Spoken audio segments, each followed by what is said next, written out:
बिस्मिल्लाहिर्रहमानिर्रहीम। आज का टॉपिक है जी हमारा सोशल लिंग्विस्टिक्स के अंदर प्रोटोटाइप। अच्छा जी, प्रोटोटाइप्स जो है जी, रोज proposes that concepts are best viewed as prototypes। अब इसमें वो क्या कह रहे हैं? वो कहता है कि कॉन्सेप्ट को समझ ना हो तो हमारे पास एक तरीकाकार तो ये है कि हम जुजियात को समझ लें। जुजियात को, उसको कहते हैं फीचर्स। और एक चीज होती है पूरे का पूरा कॉन्सेप्ट। पूरे का पूरा कॉन्सेप्ट। अब इसकी एग्जांपल वो देने लगा है। पहले वो कहता है कि a bird is not best defined by reference to a set of features.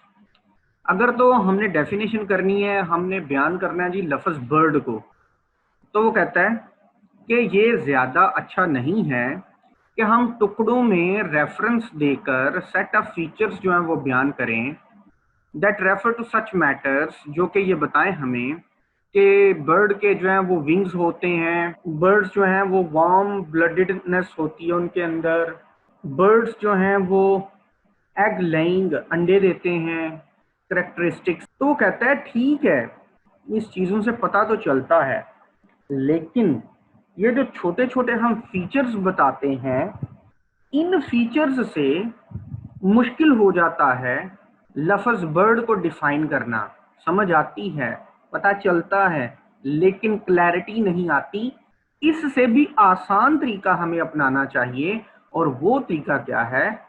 नमूना, प्रोटोटाइप, नमूना, sample.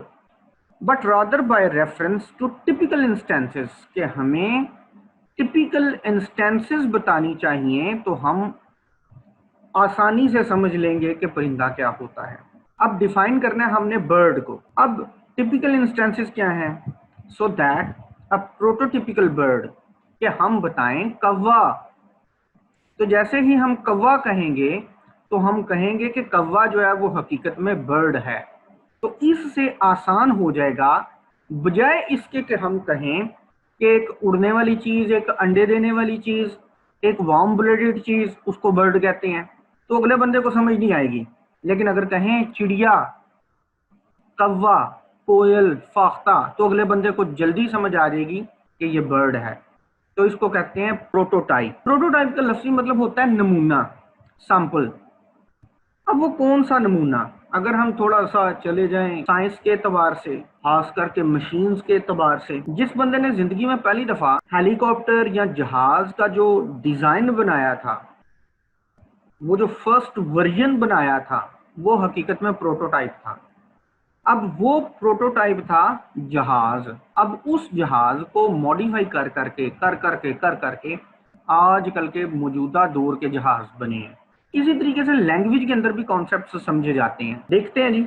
So that a prototypical bird. मेरा आप लोगों से सवाल है जी, मैं आप लोगों को नहीं पता कि लफ्ज परिंदा क्या होता है। मैंने अब आप लोगों को समझाना है कि लफ्ज परिंदा क्या होता है। अब मैं अगर आपको ये बताऊं, वो दाना चुनने वाले, वो चोंच मारकर गोश्त खाने वाले, वो उड़ने वाले, वो अंडे देने वाले, वो वार्म ब्लडेड, उनको परिंदा कहते हैं।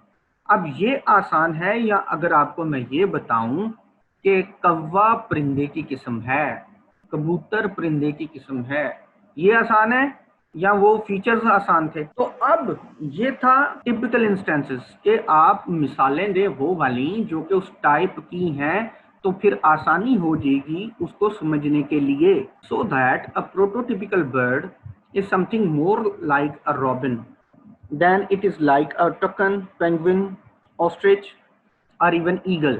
तो वो जो आपका है प्रोटोटिपिकल बर्ड। अब प्रोटोटिपिकल बर्ड का मतलब क्या है? बुनियादी हाका। वो जो एक स्केच बनता है ना जिंदगी में, या अल्लाह ताला ने जब परिंदे बनाए थे, तो पहले एक परिंदे का डिजाइन, पहले एक परिंदे का डिजाइन है, फिर उस डिजाइन के ऊपर बने हैं। और वो जो प्रोटोटिपिकल बर्ड है, उसका जो डिजाइन है, इज समथिंग मोर, और वो बहुत अहम है, लाइक अ रॉबिन, एक चिड़िया से। अब चिड़िया की किस्म है रॉबिन। अब स्पैरो चिड़िया भी नहीं है, ये रॉबिन एक किस्म है, सिर्फ एक किस्म। एक वखरे रंग वाला जड़ा वे, वो नीले रंग वाला वाली चिड़िया होंदी है, उन्हें रॉबिन कहा जाता है। That is like a token. Token जो है वो तोते की तरह का होता है, छोटा सा होता है, लेकिन उसकी चोंच जो है वो काफी बड़ी होती है, तोते से कहीं ज्यादा बड़ी होती है। पेंगुइन, पेंगुइन तो आपने देखा होगा, वो जो बर्फ के ऊपर जो है वो छोटे छोटे बाजू हिला के चलता है। ऑस्ट्रिच, शतुरमुर्ग जो है, ईगल जो है तो ये सारे के सारे परिंदे। लेकिन इनमें से बड़ी टर्म कौन सी है? ईगल बड़ी टर्म है या लफ्ज बर्ड? सर लफ्ज बर्ड बड़ी टर्म है। हाँ, क्योंकि बर्ड के अंदर हर चीज आ रही है, के अंदर हर चीज आ रही है, तो वो कहता है यही चीजें आसान होती हैं चीजों को समझने के लिए, और इसी को प्रोटोटाइप कहते हैं। This is the theory of prototypes. क्या अब थ्योरी ऑफ प्रोटोटाइप्स को मैं डिफाइन करने लगा हूं आसान जुबान में, के बजाय फीचर्स बयान करने के बंदा मिसाल दे दे उस तरह की चीज की, तो वो प्रोटोटाइप है। मर्द और औरत, मर्द और औरत अल्लाह ताला ने बनाए हैं, और तीसरी चीज जो है वो ट्रांसजेंडर बनाई है, और लेकिन है तो इंसान ने ना। इंसान प्रोटोटाइप है। अब इंसान का कॉन्सेप्ट बच्चे को समझाना है कि इंसान क्या होता है, ठीक है। हम कहते हैं जी ਉਹਦੇ दो हथ होंगे ने, दो पैर होंगे ने, कईयां दे 32 दंद होंगे ने ते कईयां दे 25 दंद होंगे ने, ते जो छोटा होंगे उदों तो दंद ही नहीं होंगे। अब ये चीजें मुश्किल है। सामने एक औरत को खड़ा करें और उसको बोलें ये इंसान है, तो बच्चे को समझ आ जाएगी ये इंसान है। फिर एक लड़के को जी सामने रखें तो उसको बोलें ये भी इंसान है। तो अब जो लड़का है और जो लड़की है, हकीकत में इन सब का जो बेसिक डिजाइन है वो तो इंसान है। बेसिक डिजाइन जो है वो क्या है? इंसान है। तो इंसान हकीकत में प्रोटोटाइप है। आप उस पॉइंट को समझाने के लिए जो आप एग्जाम्पल ले रहे हैं उसको कहते हैं कि वो प्रोटोटिपिकल इंस्टेंसेस हैं। कोई भी कॉन्सेप्ट आपने समझाना है, कोई भी मीनिंग आपने समझाना है, तो उसकी एक बुनियादी स्ट्रक्चर होगा, एक बुनियादी डिजाइन होगा। ऐसे। इंसान का बुनियादी डिजाइन है वे कि नहीं है? हाँ जी है। जो प्रोटोटाइप है।